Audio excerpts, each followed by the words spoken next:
नमस्कार दोस्तों, मध्य पूर्व में एक ऐसी लड़ाई जारी है जिसने पिछले 18 दिनों में दुनिया के शक्ति समीकरणों को बदल कर रख दिया है। अमेरिका और इजराइल का ईरान पर संयुक्त हमला अब अपने 16वें दिन में प्रवेश कर चुका है। इस युद्ध में मेकी हमला के एक दिनाली के साथ अमेरिका और इजराइल में किसी समीकरण का दायरा केवल ईरान तक सीमित नहीं रहा। यह खाड़ी देशों, लेबनान, इराक और यहाँ तक कि वैश्विक तेल बाजारों तक फैल चुका है। सवाल ये है कि जो इजराइल इस युद्ध में सबसे आक्रामक भूमिका में दिखाई दे रहा था, क्या उसकी ताकत का कोई कमजोर पहलू भी है? और क्या ईरान ने जानबूझकर एक ऐसी रणनीति अपनाई है जिससे इजराइल की तैयारी पर सवालिया निशान लग गया है? यहाँ एक छोटी सी बात जरूरी है। अगर आप इस तरह के तथ्यात्मक और रिसर्च आधारित विश्लेषण को जरूरी मानते हैं तो वीडियो को लाइक जरूर कीजिए, चैनल को सब्सक्राइब करके जुड़िए ताकि ऐसी ही जमीनी और वैश्विक खबरें आप तक नियमित पहुंचती रहे। और अगर आपको लगता है कि यह जानकारी दूसरों तक भी पहुंचना चाहिए तो वीडियो को शेयर करना ना भूलें। पहले जरा उस खबर पर आते हैं जो आज सबसे ज्यादा चर्चा में है। अमेरिकी अधिकारियों ने सेमाफोर को बताया कि इजराइल ने इस सप्ताह वॉशिंगटन को सूचित किया है कि उसके पास बैलिस्टिक मिसाइल इंटरसेप्टरों का भंडार गंभीर रूप से समाप्त हो रहा है। यह सप्ताह वॉशिंगटन को जिससे भी खुलासा उस देश की वायु रक्षा क्षमता पर एक बड़ा सवाल उठाता है जिसने यह युद्ध शुरू किया था। लेकिन इजरायली सेना ने इन रिपोर्टों को खारिज किया है। इजराइल डिफेंस फोर्सेस ने कहा है कि वह किसी भी परिदृश्य से निपटने के लिए तैयार और सक्षम है। फिर भी यह तथ्य सामने आना और इजरायली सरकार का रात के देर से मतदान में रक्षा मंत्रालय को अत्यावश्यक रक्षा खरीद के लिए 2.6 अरब शेकेल अतिरिक्त बजट स्वीकृत करना, यह संयोग नहीं लगता। अब यहाँ ईरान की रणनीति को समझना जरूरी है। यह युद्ध 28 फरवरी को शुरू हुआ जब अमेरिका और इजराइल ने ईरान पर संयुक्त हमले किए। उन हमलों में ईरान के सर्वोच्च नेता अली खामेन की हत्या हो गई। इस तरह के नेतृत्व हनन अभियान का उद्देश्य था कि ईरान का मनोबल टूट जाए, उसकी सैन्य कमान संरचना बिखर जाए और वह प्रतिरोध से हाथ खींच। लेकिन हुआ क्या? 28 फरवरी से 4 मार्च के बीच ईरान ने इजराइल पर 90 से अधिक हमले दर्ज किए और यह संख्या जून 2025 के 12 दिन के युद्ध में हुए कुल हमलों के 60% से भी अधिक थी। ईरान की रणनीति को एक शब्द में समझना हो तो वह है थकाना। सीधे तौर पर नहीं बल्कि धीरे धीरे 5 मार्च को ईरान के एक सैन्य सूत्र ने बताया कि ईरान ने 500 से अधिक बैलिस्टिक और 9 सैनिक मिसाइलें और लगभग 2 शून्य ड्रोन दागे। इनमें से लगभग 40% इजराइल की ओर थे और 60% खाड़ी में अमेरिकी ठिकानों की ओर। यह संख्या एक बार में नहीं आई, यह बूंद बूंद करके आई। हर दिन कुछ मिसाइलें, कुछ ड्रोन, ताकि इजराइल के इंटरसेप्टर सिस्टम लगातार सक्रिय रहे और धीरे धीरे खाली होते जाए। इजरायली रक्षा प्रणालियां इस युद्ध में पहले से ही कमजोर स्थिति में थीं।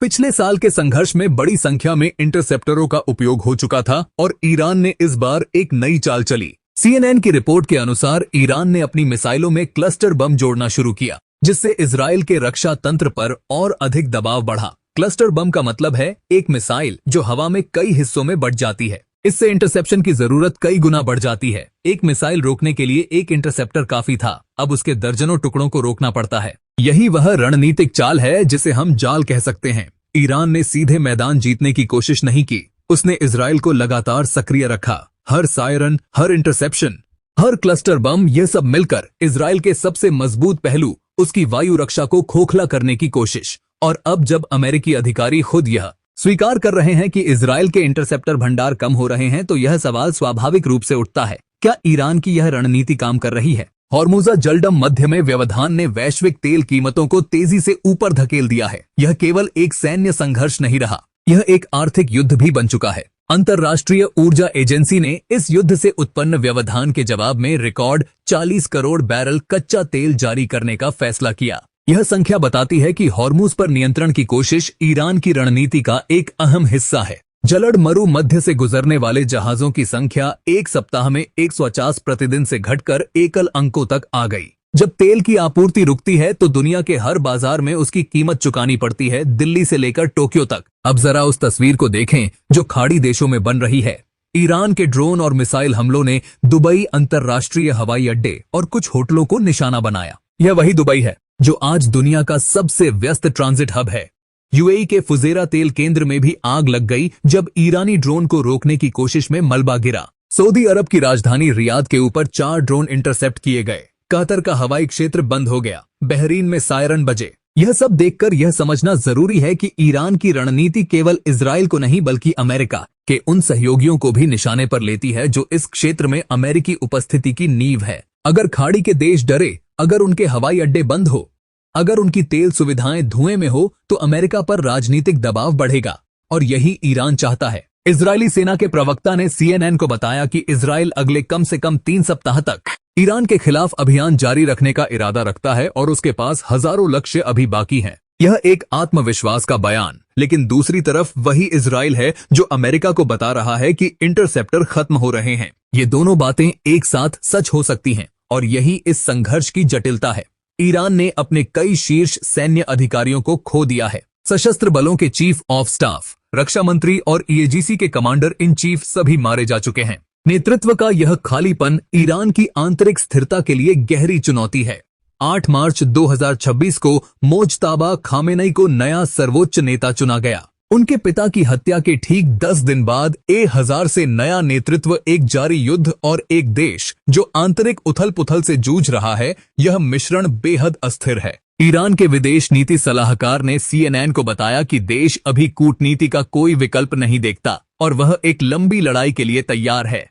ट्रंप ने कहा कि तेहरान डील करना चाहता है। ईरान ने इससे इनकार किया। यह केवल शब्दों का युद्ध नहीं है, यह दोनों तरफ की घरेलू राजनीति का भी खेल है। ट्रंप को जीत दिखानी है, खामेनेई को प्रतिरोध। विश्लेषकों का मानना है कि ईरान की बैलिस्टिक मिसाइल लॉन्च की दर युद्ध की शुरुआत के बाद से धीमी हुई। इसके पीछे 2 कारण बताए जाते हैं, एक भंडार की कमी और दूसरा लंबे युद्ध के लिए सामग्री बचाए रखने की रणनीति। यह दूसरा बिंदु महत्वपूर्ण है। ईरान ने यदि जानबूझकर अपनी रफ्तार धीमी रखी है तो इसका मतलब है कि वह इस युद्ध को हफ्तों नहीं महीनों के नजरिए से देख रहा है और इजराइल की वायु रक्षा जितनी थकेगी उतना ही ईरान के लिए आगे का रास्ता खुलता जाएगा। ईरान के विदेश मंत्री ने कहा कि होर्मुज जलडमरू मध्य से सुरक्षित मार्ग चाहने वाले देशों के साथ बातचीत के लिए तेहरान तैयार है। यह एक बेहद चतुर कूटनीतिक चाल है। एक तरफ युद्ध, दूसरी तरफ बातचीत का दरवाजा खुला रखना। इससे खाड़ी के देशों में अमेरिकी गठबंधन की एकता कमजोर होती है, जो देश तेल के लिए होर्मुज पर निर्भर हैं। जापान,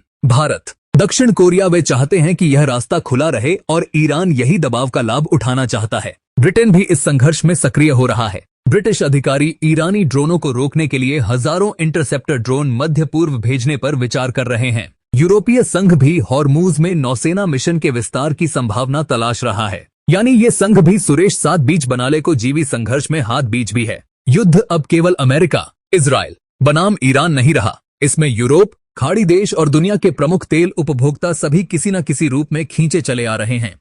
संयुक्त राष्ट्र ने भी चेतावनी दी है कि इस क्षेत्र में बढ़ती शत्रुता नागरिक हताहतों, सामूहिक विस्थापन और मानवीय संकट को गहरा बना रही है। यह वह आयाम है जिसे युद्ध की खबरों में अक्सर दरकिनार कर दिया जाता है, लेकिन इसे नजरअंदाज करना उचित नहीं। ईरान के स्वास्थ्य मंत्रालय के अनुसार 28 फरवरी से अब तक अमेरिका इजराइल हमलों में कम से कम 1444 लोग मारे जा चुके हैं और 88 अब तो से घायल हैं। इनमें 8 महीने के शिशु से लेकर 88 साल के बुजुर्ग तक शामिल है। तो जब हम यह सवाल पूछते हैं कि ईरान ने बिछाया ऐसा जाल कि इजराइल की सारी तैयारी हुई बेहाल, तो इसका जवाब ना पूरी तरह हाँ है और ना पूरी तरह नहीं। इजराइल की सैन्य क्षमता अभी भी बड़ी है, अमेरिका का समर्थन अभी भी मजबूत है, लेकिन ईरान ने जो रणनीतिक दबाव बनाया है इंटरसेप्टर भंडार पर, होर्मुज पर, खाड़ी देशों की स्थिरता पर और वैश्विक तेल कीमतों पर, वह नजरअंदाज करने वाली बात नहीं है।